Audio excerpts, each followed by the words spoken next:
Have you ever walked into a room in your own home and felt something you could not quite name? A heaviness in the air, a tension that had no visible cause, a silence that was not peaceful but thick with something unresolved. You looked around and everything seemed normal. The furniture was in place. The lights were on.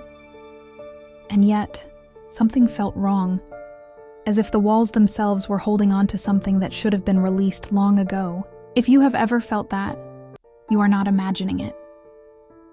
And today, with the wisdom of one of the greatest spiritual masters the Catholic Church has ever known, we are going to look at something that most people never consider: the words being spoken inside your home, the patterns of language that have quietly become the invisible architecture of your spiritual environment. Saint Teresa of Avila, the great Spanish mystic and doctor of the Church, understood that the interior life of a person shapes everything around them. And she knew that words are never neutral. They are either doors to grace or cracks that let darkness in. You might be thinking, how can words change the spiritual reality of a place? How can syllables and sentences do something that we cannot see? And that is precisely the question we need to sit with today, because the answer goes far deeper than superstition or spiritual folklore. Jesus himself said in the Gospel of Matthew, chapter 12, verse 37, that by your words you will be justified, and by your words you will be condemned. He was not speaking about a magical formula. He was pointing to a profound spiritual truth, that the mouth expresses what the heart is full of, and when the heart is full of darkness, the words carry that darkness outward, into the air, into the relationships, into the very atmosphere of the home.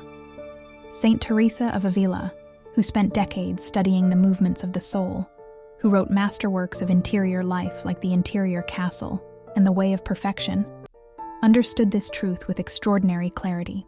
Today, we walk with her into this reflection, and we open 5 chapters of one of the most important spiritual conversations you may have had in a long time. Before we begin the first chapter, take a moment to consider what kind of home you are building. Not with your hands, but with your voice, with your patterns of speech, with the words that come out of you when you are tired, when you are wounded, when you are afraid, when you are angry. The home is not only a physical structure, it is a spiritual ecosystem. And just as an ecosystem can become polluted invisibly, over time, by small and repeated contaminations, a home can become spiritually burdened by words that seem small in the moment, but accumulate into something heavy and suffocating.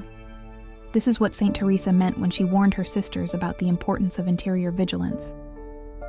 The castle of the soul, she taught, has many rooms, and the condition of those rooms depends entirely on what we allow in. Do you know what you have been allowing in? There is something quietly courageous about being willing to look at this. Most people would rather not examine the language of their home. It feels too personal, too close, too uncomfortable. But you are still here, still reading, still listening. And that means something.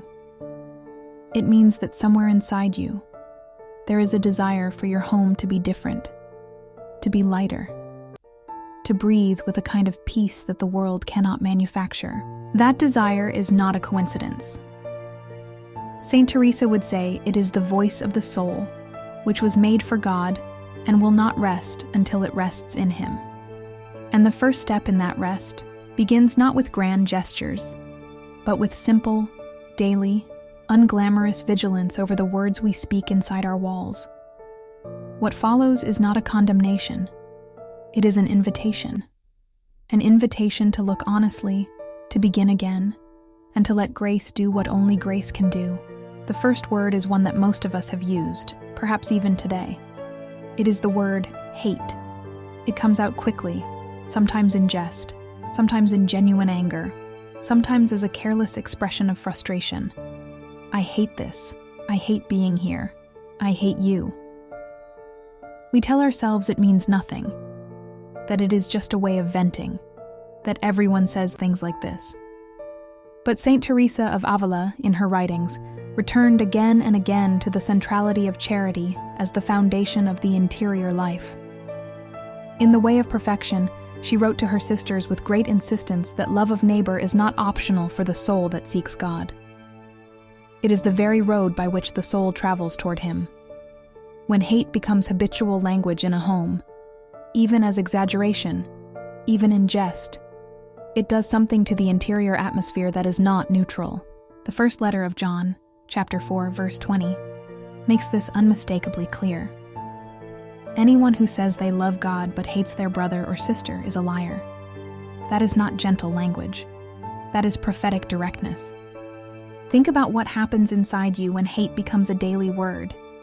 You might not notice the first time, or the second, but gradually, over weeks and months and years, something shifts.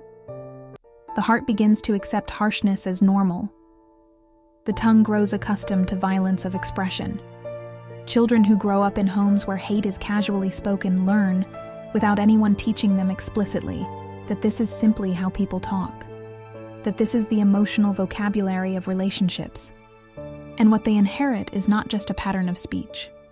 They inherit a pattern of the soul, an interior landscape where tenderness is replaced by cutting words, where warmth is replaced by armor. Saint Teresa spent years reforming her own interior life, and she understood that even the smallest habitual patterns of the soul carry great weight. She wrote that the devil finds his opening not always in great sins, but in small habits of harshness, little compromises with charity that grow, over time, into walls between the soul and God. Have you ever noticed how the energy of a room changes after someone uses the word hate with real feeling behind it? Even if it passes quickly, even if everyone moves on, something lingers. That is not imagination. That is spiritual reality. The Catholic tradition teaches that human words, spoken from the heart, carry moral weight. When a father says to his child, "I hate how you behave," even in exhaustion, even in a difficult moment, the child does not hear the frustration. The child hears the word hate directed at themselves. When a spouse says, "I hate this marriage," in a moment of despair, the word hate attaches itself to something sacred. These are not small things. Saint Teresa would ask you, gently but seriously, what has the word hate built inside your home? What residue has it left on the relationships and spaces that should carry the fragrance of charity? The practical path forward is not about forcing yourself to pretend everything is fine when it is not. Frustration is real. Pain is real. Conflict is real. Saint Teresa herself was a woman of great passion and honesty, who never recommended spiritual superficiality. But she did recommend something more demanding than venting. She recommended the discipline of charity, the discipline of finding another word, another way, another tone. Not because emotions must be suppressed, but because the mouth can be trained over time to carry weight differently. When you feel the word hate rising in your throat, what if you paused and named what is actually underneath it? Fear, perhaps. Exhaustion. A wound that has not been addressed. Naming the real thing rather than the violent shortcut is, in the language of Saint Teresa, interior work. And interior work, accumulated day by day, transforms a home more surely than any external renovation. The second word cuts deeper because it often comes in moments of profound pain. The word is curse, and it includes all the expressions that wish ruin, failure, disgrace, or destruction upon someone or something. You might have heard it in your own home. A parent cursing a child in a moment of fury. A spouse cursing the marriage in a moment of collapse. Someone cursing their own life, their own history, their own financial situation, their own body. These words come from real pain, and the pain deserves to be respected. But the words themselves do something that the pain does not require. In the letter to the Romans, chapter 12, verse 14, St. Paul writes with crystalline clarity, "Bless and do not curse." That instruction is not a polite suggestion. It is a spiritual law about the direction of the mouth and the orientation of the heart. Saint Teresa understood, with the depth of a woman who spent thousands of hours in interior prayer, that the tongue is trained by repetition. What we say often becomes what we believe, and what we believe shapes what we expect. When someone habitually curses their home, their family, their circumstances, they are not just releasing frustration.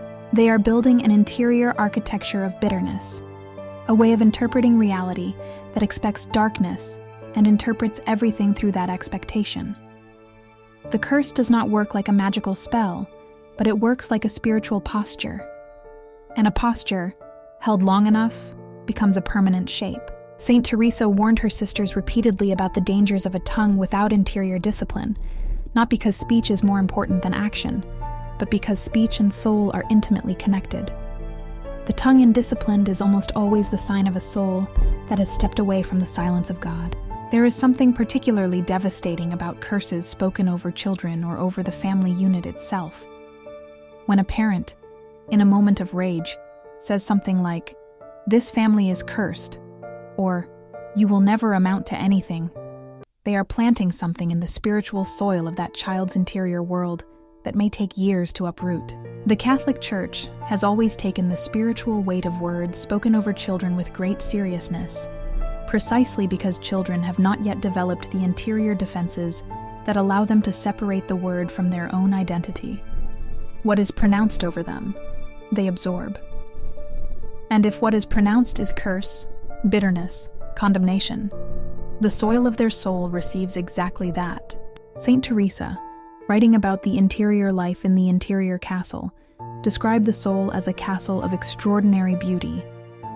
The tragedy she identified was not external enemies, but interior ones. Habits, words, patterns that chip away at the castle's dignity from within.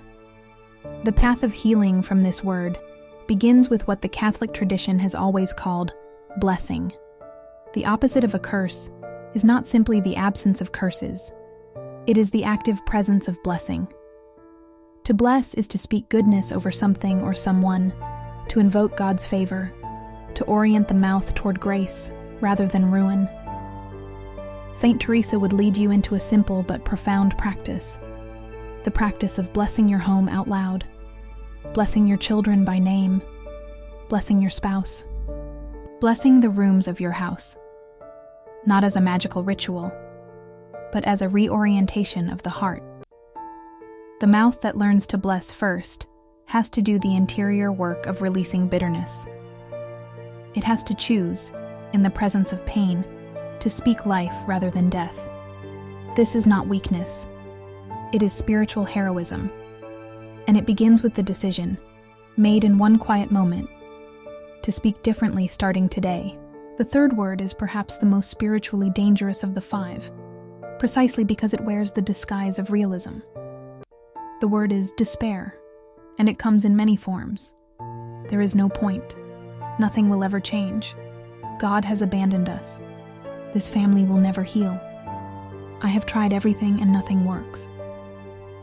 These words feel honest when they are spoken.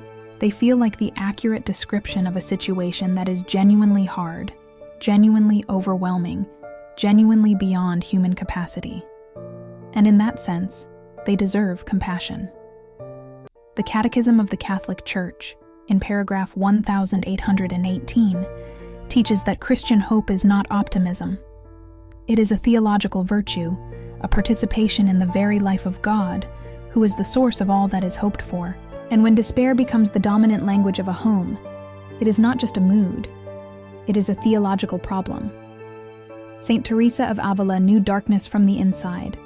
Her own spiritual writings document periods of profound aridity, of prayer that felt empty, of God who seemed absent.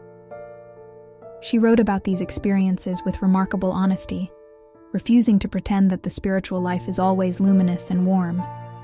But she also wrote, with equal force, about the absolute necessity of refusing to let darkness have the final word. Her famous prayer, which has accompanied millions of souls across centuries, begins with words that are the direct opposite of despair. Let nothing disturb you. Let nothing frighten you. All things are passing. God does not change. Patience obtains all things. Whoever has God lacks nothing. God alone is enough. These words were not written by someone who had never suffered. They were written by someone who had suffered deeply and had chosen, in the interior of her soul, to build a residence for hope, rather than despair. When despair becomes habitual language in a home, something invisible and devastating happens to the members of that family. They stop fighting. Not all at once, not dramatically, but gradually.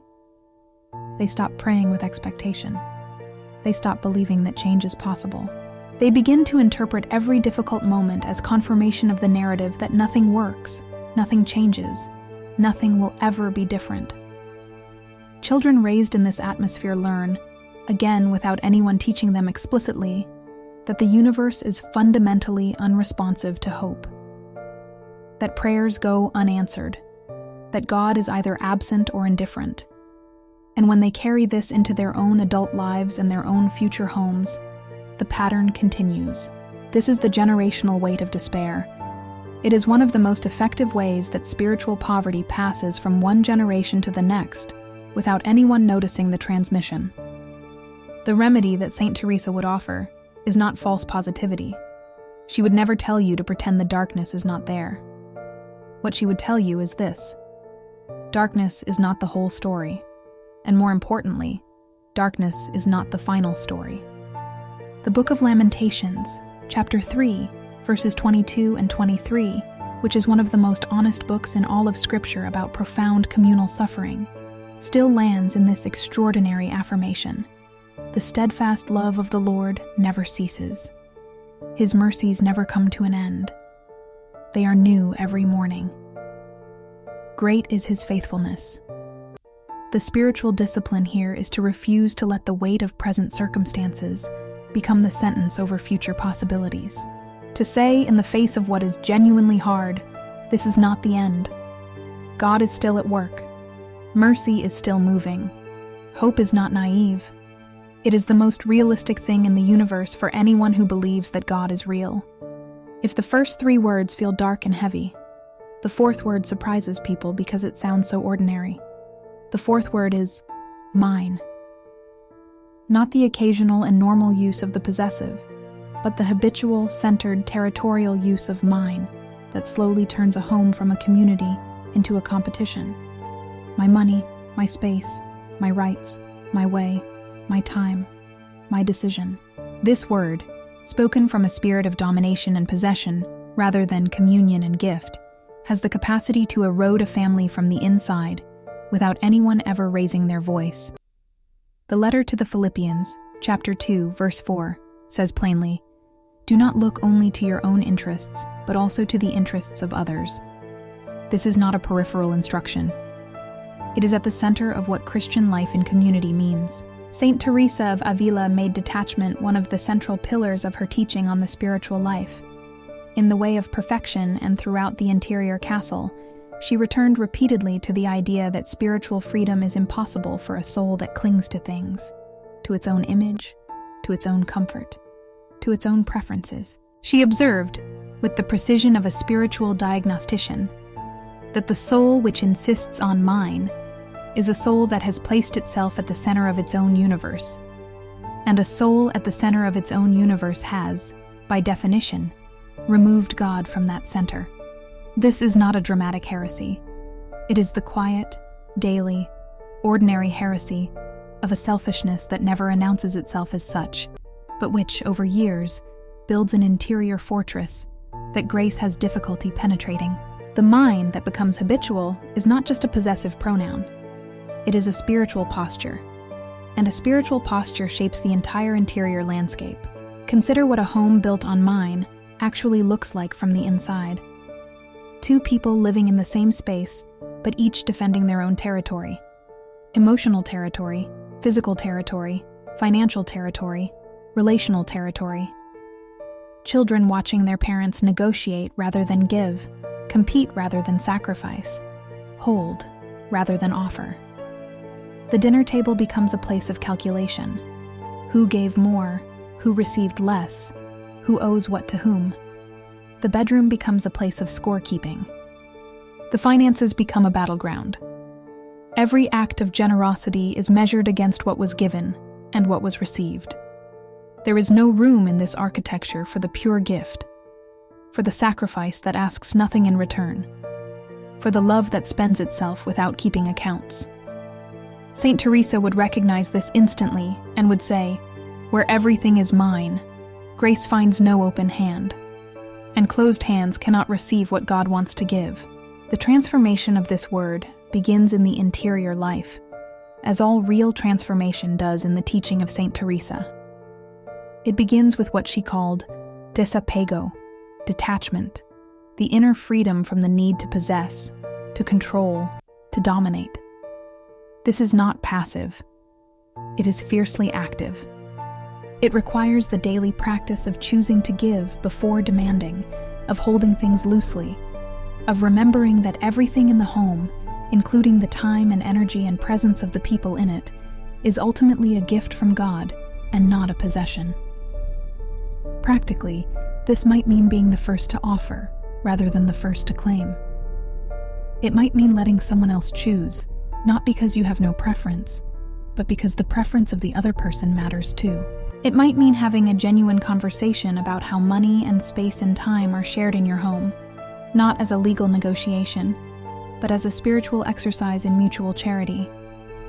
The home that learns to say ours, instead of mine, has already opened a window through which remarkable grace can enter. The fifth word brings us to something that operates with a different kind of weight, because it does not speak only about the present. It speaks about the future, or rather, it speaks about the future as if it were already sealed, already sentenced, already beyond the reach of mercy. The word is never, and it is most dangerous in these configurations. You will never change. This will never get better. I will never forgive you. Our family will never have peace. God will never help us. These are not just expressions of frustration.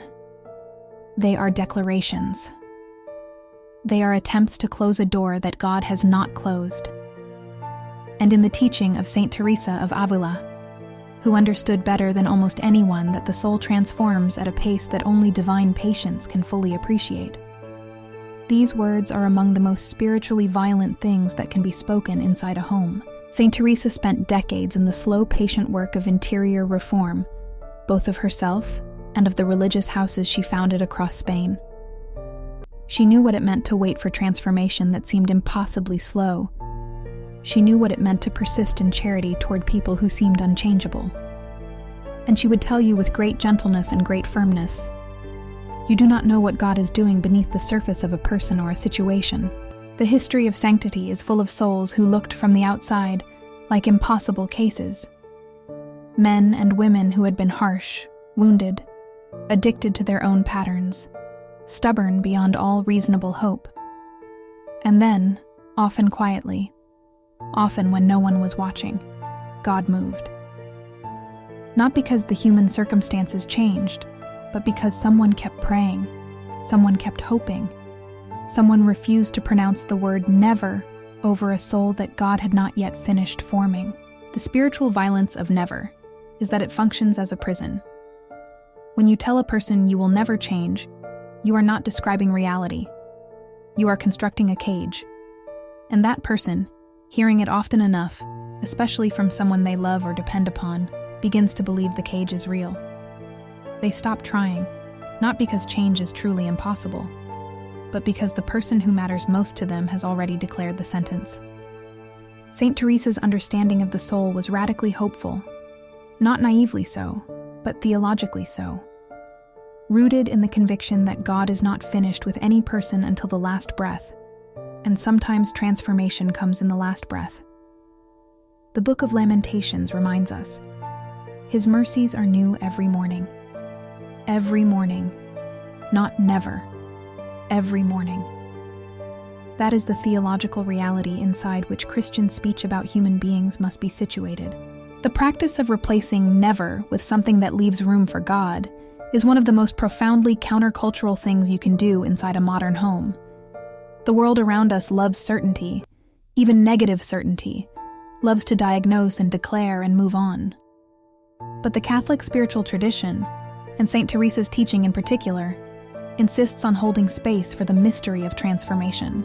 Practically, this means catching yourself when never rises in your throat and asking instead, what do I actually know? What is true right now? And what might God be working on that I cannot yet see? It means replacing sentences of condemnation with sentences of concern.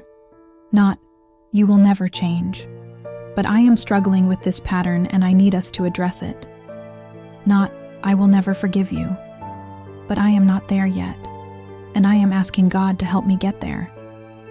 These are not weak substitutions. They are heroic ones, because they cost more than a verdict, and they require more faith than a sentence. We have named 5 words, but naming them is only the beginning of the conversation. Because the truth that Saint Teresa of Avila pointed to with all the weight of her theological and spiritual authority is this: the problem does not begin in the mouth. Jesus said it plainly in the Gospel of Luke, chapter 6, verse 45. The good person brings good things out of the good stored up in their heart, and the evil person brings evil things out of the evil stored up in their heart. For out of the overflow of the heart, the mouth speaks. The words are symptoms. The heart is the source, and the home is the environment that is shaped by what overflows from the hearts of the people who live within it. This means that the work of transforming the spiritual atmosphere of a home cannot be reduced to monitoring vocabulary.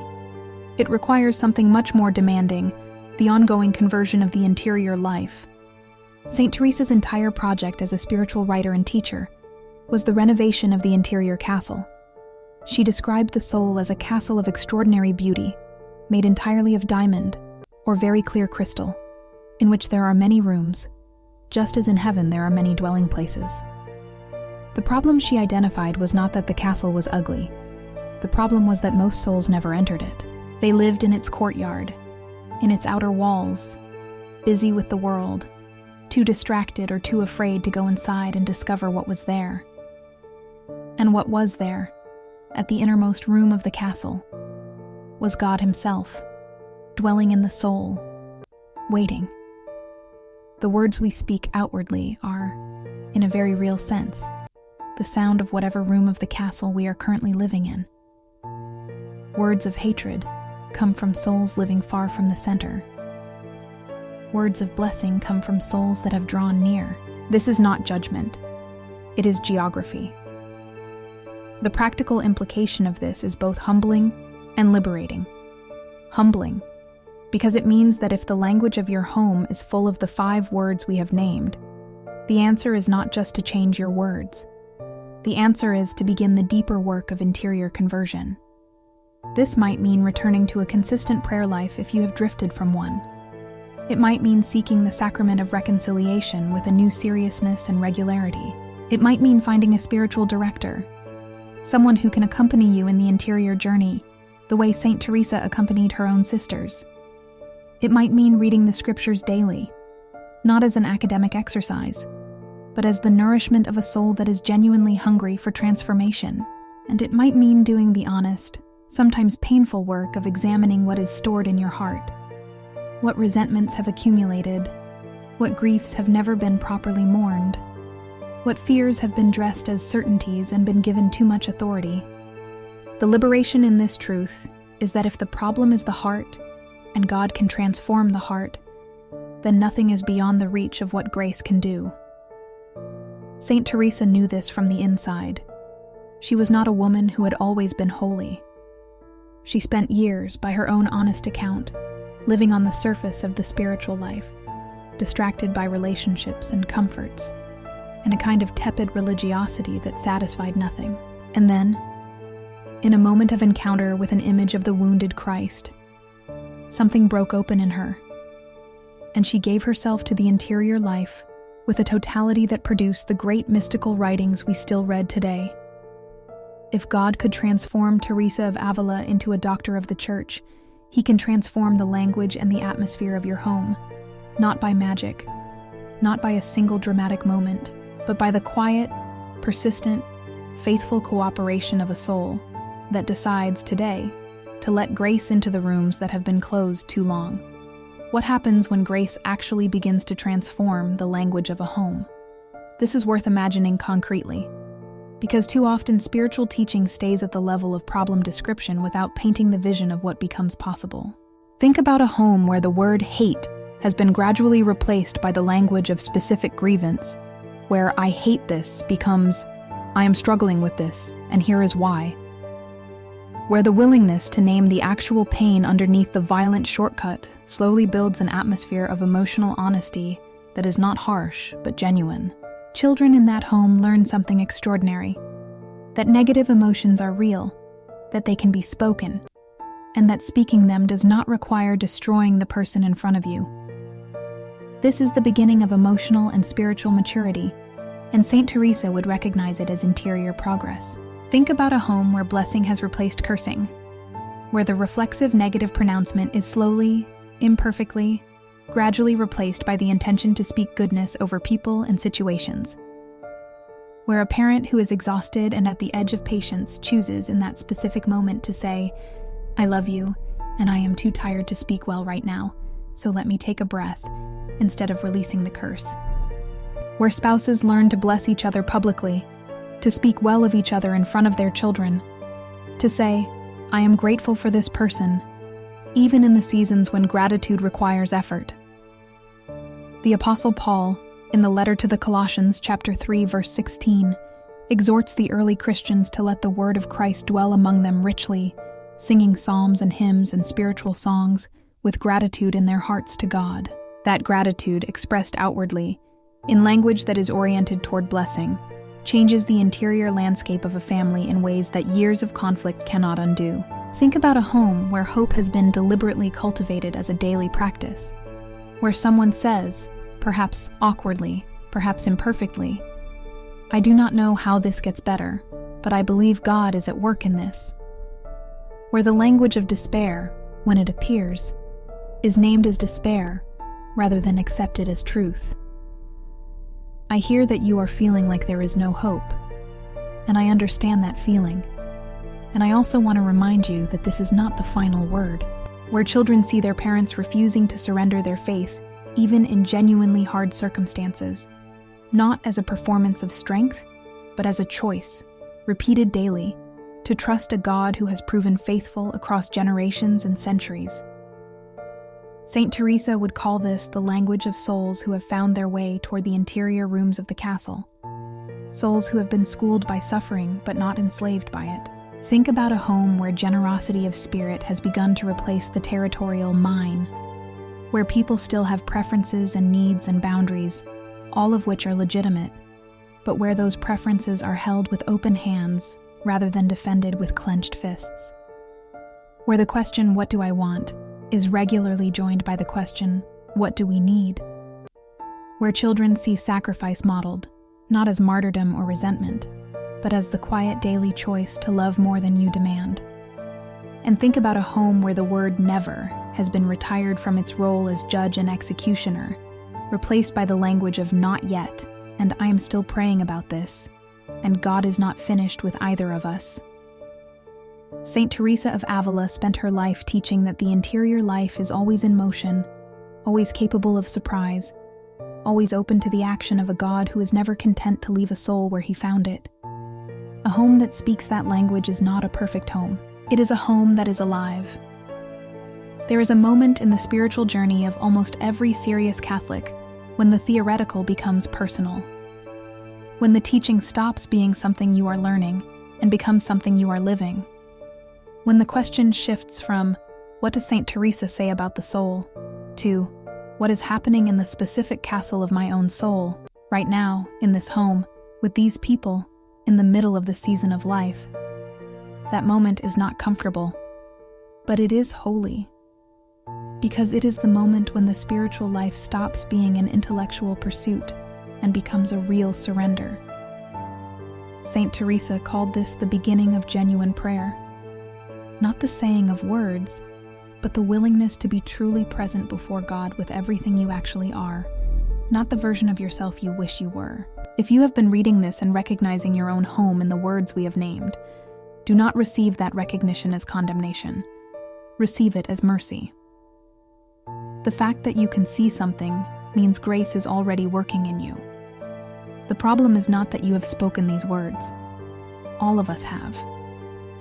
The problem would be to decide that because you have spoken them, the pattern is permanent, the damage is done, the verdict is sealed. That would be, in an exquisite irony, the sin of despair applied to your own capacity for change, saying never to yourself. And Saint Teresa would not allow that. She would sit with you, with the tenderness and the firmness that characterized her letters to her sisters, and she would say, "Begin again. Begin from where you are. Not from where you wish you were, but from exactly here, this moment, with whatever you have to offer." The practical steps that flow from this reflection are not complicated, even if they are demanding. Begin with an examination of conscience around language, specifically the language of your home. Not a harsh self-indictment, but a gentle, honest audit. What words have become habitual? Which of the 5 we named today do you hear most often in your own voice? Ask God to show you the root, the wound, the fear, the unresolved grief, the habitual interior posture that feeds these words. Then, as Saint Teresa would counsel, bring that root to prayer, to the sacraments, to the quiet of interior recollection. Bless your home intentionally, moving through its rooms and speaking the name of Jesus over each one, not as superstition, but as the deliberate act of a soul that wants its home saturated in the presence of Christ. Pray with your family, even imperfectly, even briefly, even when it feels dry. The book of Joshua, chapter 24, verse 15, offers one of the most practical resolutions in all of Scripture. "As for me and my house, we will serve the Lord." That decision, renewed every day in small and concrete ways, is the foundation on which a spiritually healthy home is built. Consider also the invitation to bring the Word of God into the physical space of your home, not as decoration, but as presence. The letter to the Colossians calls the early Christians to let the Word of Christ dwell among them richly. This means the Scriptures are not just to be read privately as personal devotion. They are meant to dwell, to take up residence, to be the living presence that fills the air of a home, just as the spoken word fills the air. Read the Scriptures aloud in your home. Post verses in places where they will be seen daily. Let the words of God compete with the other words that fill your rooms, and over time, let them win. Saint Teresa placed the Word of God and the presence of Christ at the absolute center of her Reformed monasteries, and she witnessed the interior life of those communities transform in ways that surprised even her. Your home is not a monastery, but it is a domestic church, and it can be ordered, however imperfectly, around the same center.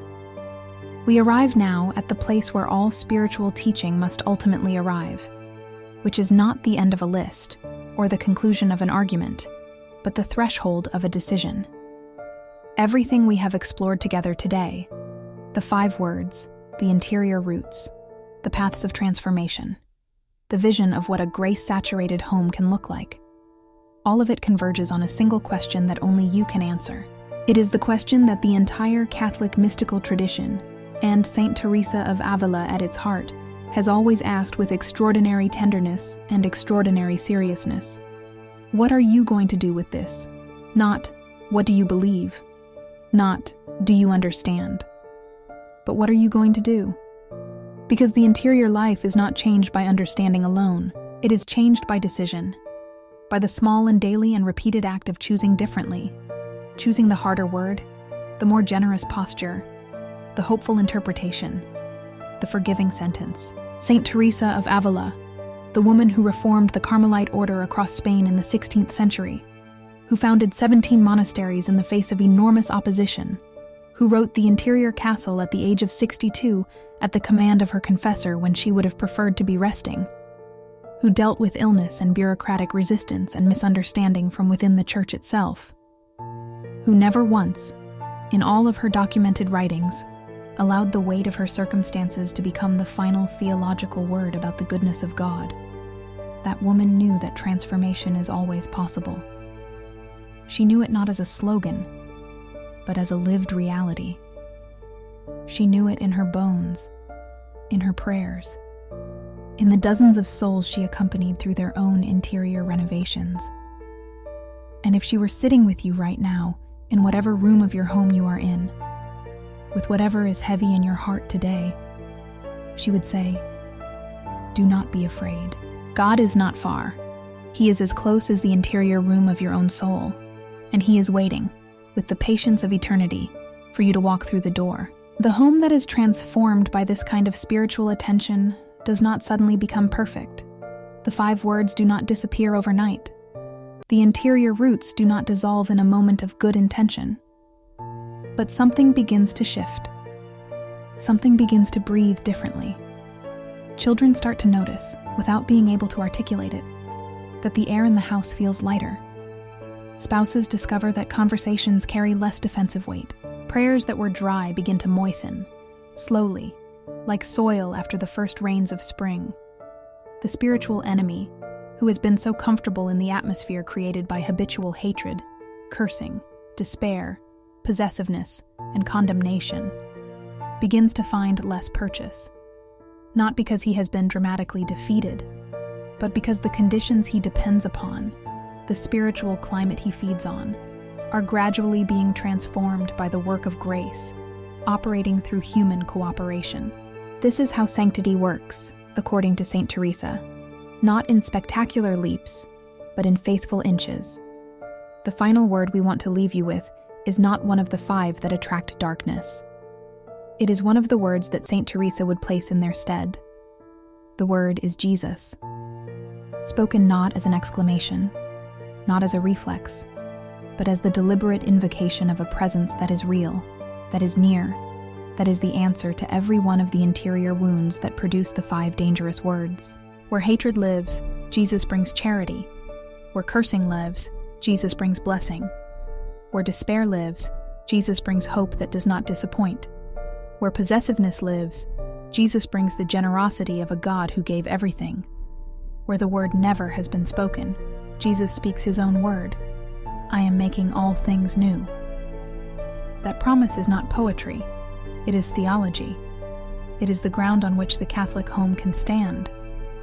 And it begins today, in the simplest possible way, with one person, in one room, deciding that the words they speak from this moment forward will carry the weight of grace, rather than the weight of darkness.